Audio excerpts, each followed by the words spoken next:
Preste muita atenção ao que diz a palavra de Deus. Em primeiro lugar, vamos destacar o propósito. Qual é o propósito? Nasci para quê? Para que eu vim ao mundo? Qual é o objetivo? Qual é o foco? Eu chamo desígnio. Para que eu nasci? Qual é o propósito da minha vida? Por favor, eu quero que você veja em Gênesis capítulo 1. Nós vamos separar 2 versos, o verso 26 e também o verso 27. Gênesis 1, verso 26, que diz: E disse Deus: façamos o homem à nossa imagem, conforme a nossa semelhança, e domine, guarde essa palavra, domine sobre os peixes do mar, sobre as aves dos céus, sobre o gado e sobre toda a terra, e sobre todo réptil que se move sobre a terra. Verso 27. E criou Deus o homem à sua imagem. A imagem de Deus o criou, homem e mulher os criou. Eu quero destacar para você nessa noite, claro, para uns é só rememorar, que o objetivo de Deus na criação do homem era ter alguém na sua criação representando a sua autoridade. Por que ele quis isso, pastor? Não sabemos, mas ele quis. Ele quis que uma das suas criações fosse diferente das outras. Aos outros Deus disse que haja. Deus não precisou pegar em alguma coisa para que os peixes populassem os mares. Nem precisou de algum subterfúgio para que aves voassem pelos céus, os répteis pela terra. E quando aqui o texto fala gado, nós temos a tendência a imaginar só bovino, mas quando a Bíblia fala gado, tanto faz se é bovino, se é caprino, se é ovino, se é suíno, qualquer animal de criação, a Bíblia chama apenas de gado. Tudo bem?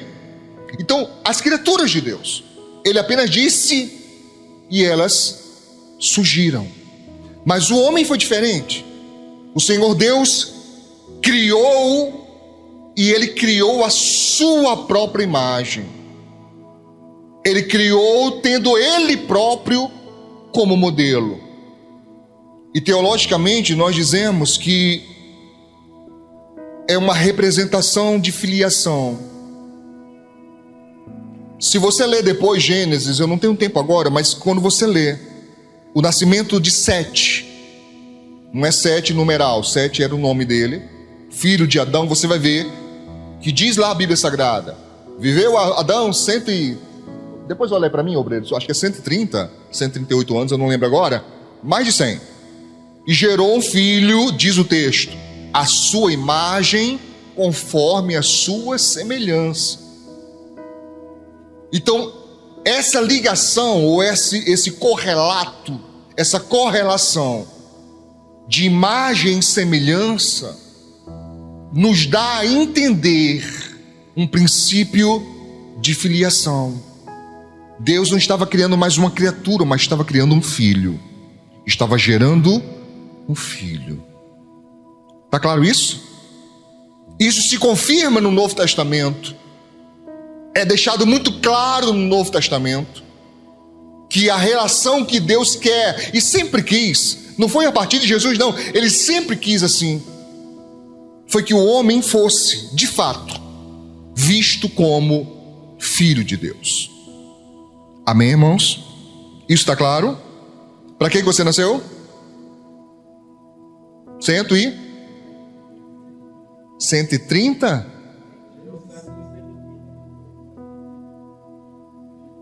Não, quantos anos ele nasceu, não. 165 quando ele gerou Sete. Com 130, pronto, essa era a minha dúvida. Pronto, tá certo. Gênesis 5. Tá? Ele tinha 130 anos quando gerou 7. Aí quando eu faço o encontro de casal, o povo pergunta a mim: pastor, e o que ele ficou fazendo nos anos anteriores, que não gerou nenhum filho? E eu sei lá. Não faço ideia. Mas demorou um tempo, né? Talvez ainda andava com raiva de Eva ter saído do jardim do Éden. Não vou saber, não tenho como, tá? Vamos lá, irmãos, vamos adiante.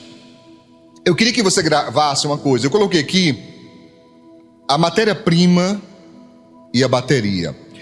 Hoje eu queria que você imaginasse, e é claro, é só uma conjectura, é só uma imaginação mesmo, mas imaginasse a criação do homem e o homem sendo, de fato, algo criado.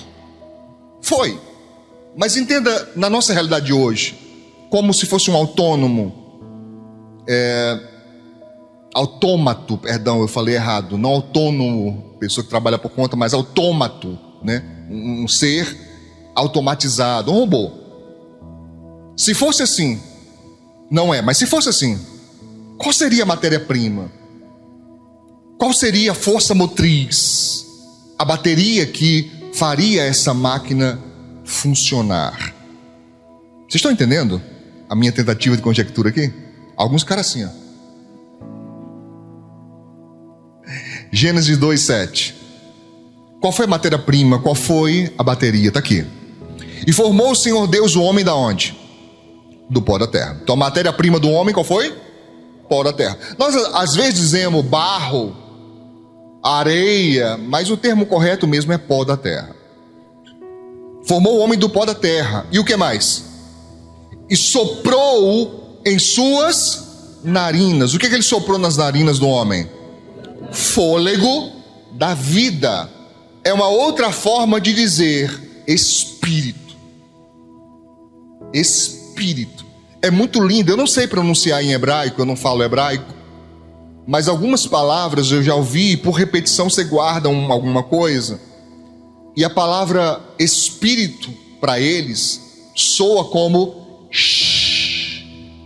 Eu não sei pronunciar, mas é parecido com isso.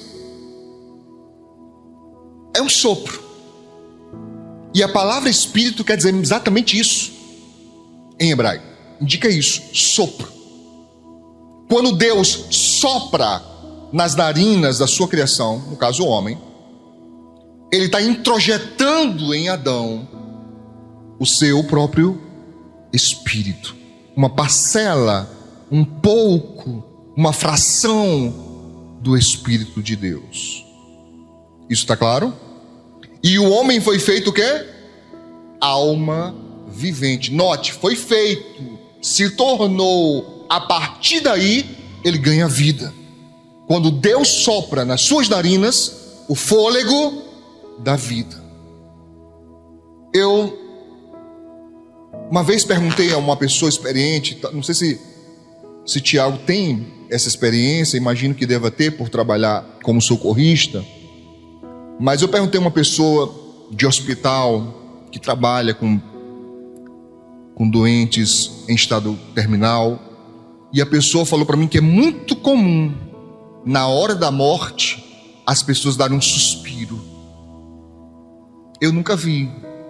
Me baseei nessa expressão da pessoa, nesse depoimento da pessoa, né?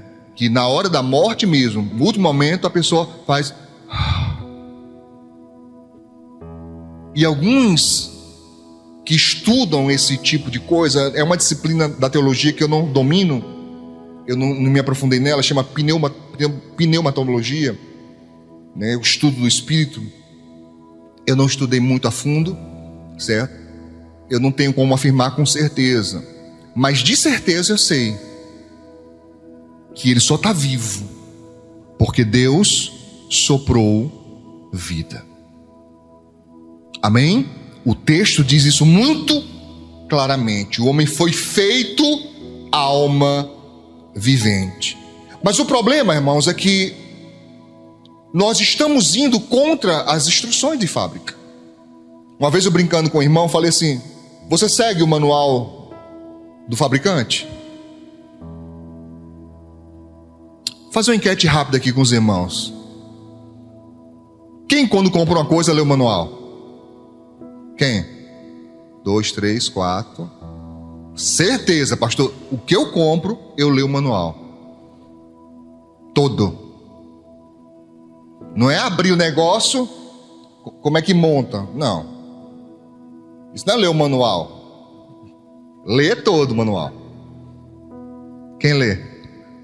Uma pessoa. Rabaixou? Meio mundo de mão rabaixou já. Quem não lê? Ih, pastor, não tem nada. É no máximo como monta. Ligou, funcionou. Tá ótimo. Se eu disser a você que nós fazemos quase a mesma coisa em relação à nossa vida. Não, pastor, não vim com manual não, veio. Tá aqui. Manual do fabricante.